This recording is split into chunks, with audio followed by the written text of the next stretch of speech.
Là, j'ai testé la peinture Clay Paint, qui est une peinture acrylique qui comporte un embout pour pouvoir s'en servir comme un stylo. C'est une peinture qui sèche très vite, qui est très pratique et qui possède beaucoup de gammes de couleurs, beaucoup de nuances, dont les couleurs primaires. Pour la première étape, donc, j'ai enlevé l'embout de la peinture puisqu'elle est à la base faite pour être utilisée comme un stylo.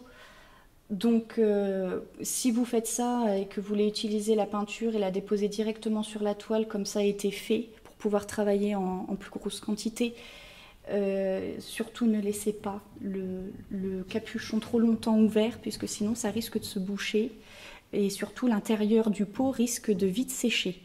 Pour pouvoir faire mon fond, j'ai utilisé mes doigts.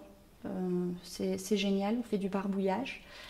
Les doigts, j'ai utilisé du chiffon et j'ai utilisé de l'eau avec des pinceaux. Alors après, chacun fait sa sauce, on fait un petit peu comme on veut. On peut utiliser des couteaux, des éponges, tout ce dont on a envie et tout ce dont on a besoin. Il n'y a pas de recette particulière, c'est en fonction des envies. Ici, le fait de pouvoir utiliser beaucoup d'eau et le chiffon, ça m'a permis de mélanger les couleurs et d'obtenir des effets. Ça donne un petit peu plus de dynamisme et puis ça enlève aussi un peu de matière quand il y en a un petit peu de trop, ce qui raccourcit le temps de séchage si on a envie que ça sèche vite. Par la suite, j'ai agrémenté la toile d'encre, donc j'ai encore ajouté de l'eau par-dessus la peinture.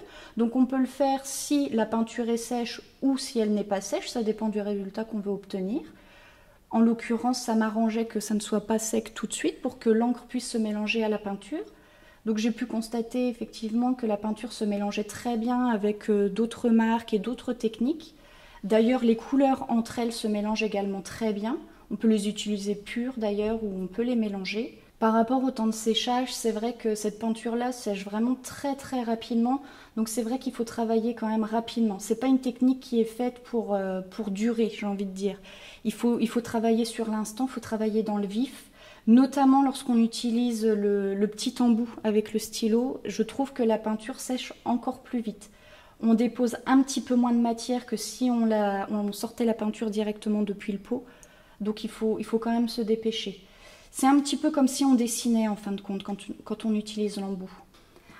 Pour la deuxième étape qui consiste à dessiner à proprement parler les éléments, donc à rentrer un petit peu plus dans le détail, j'ai rebouché tous mes pots de peinture Clay Paint. Je me suis donc servi de l'embout façon stylo que j'ai agrémenté de marqueurs à côté de ça. Ça se mélange très bien d'ailleurs, ça réagit très bien. Suivant la pression qu'on va avoir sur la peinture, sur le tube, qui est en plastique, donc ça permet d'avoir une certaine flexibilité. Suivant la pression en fait qu'on va avoir, on va déposer plus ou moins de peinture, ce qui va permettre d'obtenir soit des effets, on va dire 3D, du moins relief, qui vont ressortir un petit peu sur la toile, ou bien on va avoir quelque chose d'un petit peu plus plat entre guillemets.